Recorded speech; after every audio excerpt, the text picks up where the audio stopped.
Hello students, প্রকৃতি education খুঁটিনাটিতে তোমাদের সকলকে স্বাগতম। মাই ডিয়ার স্টুডেন্টস, সবার আগে তোমরা চ্যানেলটাকে সাবস্ক্রাইব করবে এবং সাবস্ক্রাইব করে তোমরা বেল আইকনটাকে প্রেস করে নোটিফিকেশনটাকে অন রাখবে। তোমাদের ভিডিও আপলোড হবে সরাসরি তোমাদের স্ক্রিনে পৌঁছে যাবে।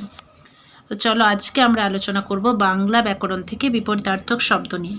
কতগুলি বিপরীতার্থক শব্দ তোমাদেরকে দেখানো হচ্ছে, দেখতে পাচ্ছ তোমরা।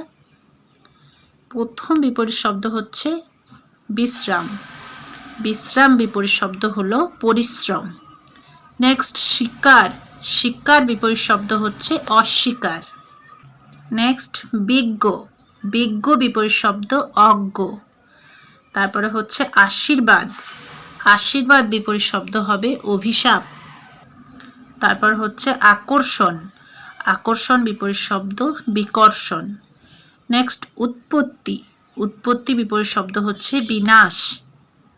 তারপর হচ্ছে জয়। জয় বিপরীত শব্দ পরাজয়।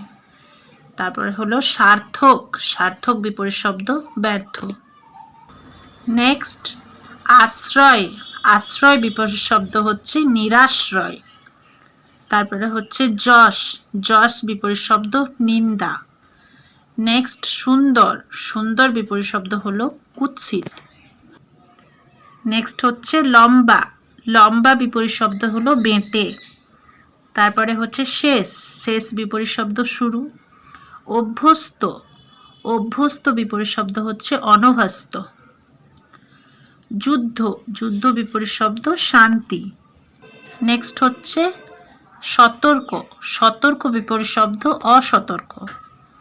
তারপরে হচ্ছে দূর। দূর বিপরীত শব্দ নিকট। তারপরে শাস্তি। শাস্তি বিপরীত শব্দ পুরস্কার। নেক্সট উত্তম। উত্তম বিপরীত শব্দ অধম। তারপরে হচ্ছে খ্যাতি। খ্যাতি বিপরীত শব্দ হলো অখ্যাতি।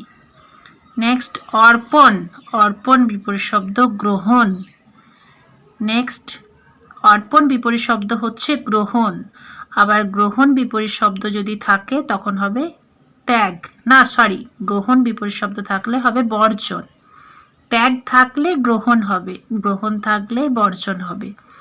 এখানে অর্পণ দেওয়া আছে, এখানে অনেক সময় ত্যাগ দেওয়া থাকলে গ্রহণ হয়, এখানে অর্পণ দেওয়া রয়েছে। যাই হোক, নেক্সট হচ্ছে প্রবিষ্ট। প্রবিষ্ট বিপরীত শব্দ বহির্গত। আমার প্রিয় ছাত্রছাত্রীরা, আজ এই পর্যন্তই থাক। ভিডিওটা কেমন লাগলো অবশ্যই তোমরা কমেন্ট করে জানাবে। ভালো লেগে থাকলে চ্যানেলটাকে সাবস্ক্রাইব করবে, বেশি বেশি করে বন্ধুদের সাথে শেয়ার করবে, লাইক করবে, কমেন্ট করবে। কথা হবে পরের ভিডিওতে। তোমরা ভালো থেকো, সুস্থ থেকো। টাটা।